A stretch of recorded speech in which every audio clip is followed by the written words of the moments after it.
жұмыстары қазіргі деңгейде Назарбаев зияткерлік бағдарламасы жүйесінде үш деңгейлік бағдарламаның осындай семинар ұйымдастырайық деген ұсыныс тастаған еді. Осы ұсыныс ең бірінші бастама алып, одан Шымкентте басталды, оңтүстік Қазақстанда, одан кейін солтүстік Қазақстанда басталды. Ендігі жалғасы осы үшінші өткізіліп отырған Ақтөбе қаласында ұйымдастырылу өте жақсы болды. Күні кеше біздің мектептен аттестация кетті. Шаршасам да осы семинарға келейін деп, көрейін деп, Ақтөбе деген өзімнің жақсы көретін қалам, жақсы көремін. Жалпы халқы менталитеті біздерді айтады ғой, қазақша менталитеттен орыс менталитеті біздерге жаттау болып көрінгенінде, қазақ менталитеті мен орыс менталитеті аралас менталитеті бар. Осы Ақтөбе сыйлы қала, елге танымал қала екенін білеміз. Мұғалімдерде, оқытушыларда, оқушыда сыйлы да инабатты көрінетін белгілі. Өздеріңіз көрдіңіздер. Енді мен Қызылордада бір жыл Қызылордада бастады, осы ағай жаңа айтты, 2012 жыл бастағанда. Сонда барып танысқанбыз ағаймен, Шынаргүл деген апайымыз бар. Осы кісілер барлығымыз бірігіп жұмыс жасадық. Нұршат апай екеуміз ең бірінші барып осы семинарға қатынастық. Содан кейінгі жалғасып жатқан істеріңіз оңды болсын ағай. Алдағы уақытта да шығармашылық табыстар тілейміз. Мұғалім мәртебесін көтеретін үлкен сайт болыңыздар. Еңбектеріңізге табыс тілеймін. Семинардың жалпы айтатын болсақ, тәжірибе көп. Үйренетін нәрселерді үйрендік, көрдік, коучингтер өткізіліп жатыр. Енді ашық сабақтарға қатынаспасақ та, мұғалімдердің ашық сабақтарын өткізу өздеріңіздің жүректеріңізде қалсын. Сол арқылы сіздер балаларға сол тәжірибені көрсете алатындай ұстаз болсын деген тілек айтқым келеді. Рахмет. Енді аудандық қалалық білім бөліміне келіп жатқан апай, сізге рахмет. Жаңа айтып жатырмыз, талай семинар, талай конференция, халықаралық деңгейдегі барып жүрміз. Бірақ біздерде бір кететін кемшілік, жұмыс уақыты деп, мына ауданда қалалық бөлімдеріне көп кісілер қатынаспайды. Міне біздерде бүгінгі семинардың бір ерекшелігі қонақтардың келіп қатынасы. Мұғалім деген қауымның алдында басы иіп, өзіндік ерекшеліктерін көрсетіп, сіздерге сый құрметтерін көрсетудің өзі, сіздер мәртебелі екендіктеріңіз, беделдеріңіздің жоғары екендіктеріңізді көрсетіп жатыр деп есептеймін. Рахмет сіздерге. Құрметті әріптестер, бүгінгі семинарға қатысушылар, бүгін бір күннің өзінде осы сымбат мектебінде біраз нәрсені көзімізбен көрдік, көңілге түйдік, жақсы нәрселер өте көп екен. Осыны ұйымдастырған Тас Сүлеймауыр дейді, осыны ұйымдастырған сымбат мектебінің басшыларына рахмет. 45 мектеп сайтының басшысы Сәлеңе рахмет. Осындай семинар көп болсын, алатын нәрсе көп, бізде үйренетін нәрсе көп, қызығушылық болып жатыр, байқамайсыздар ғой. Алғашқы кезде жегені оқуға қосып, арман зорлық қоймаған, қазір қаласы жатыр, мен барайыншы деп өзінің ішінен.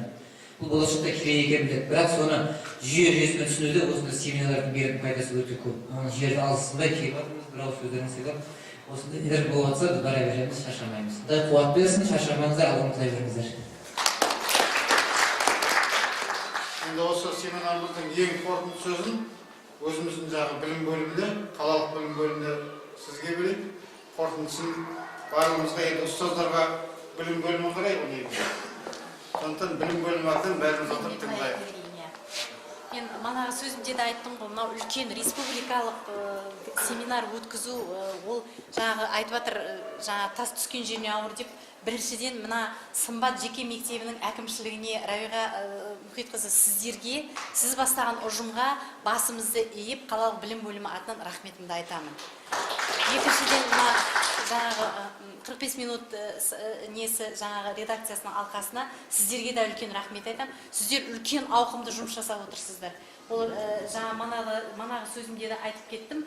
Біздің мұғалім деген өте көрінбейтін жұмыс. Олардың беделі де кейінгі кезде бір түсіп бара жатқан сияқты. Ендігі мына кейінгі жаңағы осы қазіргі заманға сай жаңағы мамандарды дайындау, оқушыларды дайындау, балабақшадан басталады деп біздің елбасымыз әрбір жолдауында бізге үлкен жүкті артып отыр, және соның нәтижесін күтіп отыр бізден. Ол кісі бір сөзінде былай айтты: біздің әрбір маманымыз деп әлемнің әрбір елінде қажетті маман болып бару керек деді. Ал ол дегеніңіз балабақшадан басталады. Балабақшадан 3 тілдіні енгізіп жатыр. Бүткіл жағдайды жасап жатыр. Мысалға жеке мектептердің жанынан да, мысалға сіздердің де жұмыстарыңыз өте үлкен шаруа жасап жатырса, сол жолдаудың бір тармағын орындап жатырса десе де болады. Бұрынғы кезде ертеректе бұл Сымбатқа көп балалар келмейтін еді. Сөздің шыны керек. Біз білім бөліміне қарап отырмыз. қазіргі кейінгі кезде бұл кісілердің уже сандары артып жатыр. Және мұғалімдердің де санаттарын қарап отырсаңыз, уже санаты жоқ. Мұғалім аз, тәжірибелі мұғалімдер көптеп біздің мемлекеттік мекеме жаңағы мемлекеттік мектептерден осы мектепке ауысушылықта ол бұл кісілердің жұмысының нәтижесі, қорытындысы көрініп тұрғандығы. Енді мұғалімдер сіздерге айтатыным, осындай жаңағы үлкен жиындарда өзіміз бір-бірімізді өзіміздің мектебімізде алып қалмай, бір-бірімізбен іс тәжірибемен бөлісе білейік. Барлығымыздың жаңағы бір бала оқытып отырғанымыз, балабақша болсын, мектеп болсын, жоғары оқу орны болсын, бәріміздің де алдымызда бір шәкірт дайындау, білімді, білікті мамандар дайындау, жаңағы шәкірттерімізді дайындап шығару, жолдауды орындау, әрине біздің жүгіміз ауыр. Сондықтан мына Кембриджден өткен мұғалімдер, мен өзім білім бөлімінде Кембридж бойынша курстарды басқарып отырмын. Кейінгі кезде сан азайтып отыр. Оған бір жағынан мен қиналып та отырмын. Барлығы да осы біздің мұғалімдер өтіп келген мұғалімдер басқа бұл өзгеріп кетеді дейді. Мен өзім өткен жоқпын ол курстан.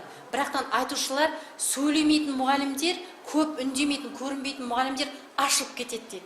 Мен сондықтан елбасыма рахмет айтам. Осындай бізге жаңағы сындарлы саясаты мен қай жағынан болсын, жаңағы денсаулық жағы болсын, білім жағы болсын, әлеуметтік жағы болсын, қай жағынан да біздің еліміз дамып, жаңағы алдыңғы қатарлы мемлекеттердің қатарына қосылсын деп бізге жолды көрсетіп беріп отырған елбасыма мен басымды иіп рахметімді айтып отырам ылғи да. Соны біз әрмен қарай алып кететін біз ұстаздар қауымымыз. Көп-көп рахмет сіздерге. Мына алыстан келген Атырау облысы, бізге енді жақынсыздар сіздер, Қызылорда, сіздерге рахмет көп-көп. Алдағы уақытта біздер де дайынбыз сіздерге Ақтөбеден барып өзіміздің іс тәжірибемізбен бөлісуге. Біздер жаңағы жеке мектеп, мемлекеттік мектепте бөлмейміз. Барлығымыз айтып отырмын ғой, барлығымыздың оқытатынымыз бір бала. Қалайда білімді баланы дайындау біздің міндетіміз. Сондықтан жеке емес деп бөлінбейміз. Әр уақытта да дайынбыз сіздерге, қай уақытта бізге осындай жерге келіңіз десек дайынбыз. Сондықтан алдағы уақытта да сәттілік тілеймін барлығыңызға. Білімді, талантты шәкірттеріміз көп болсын.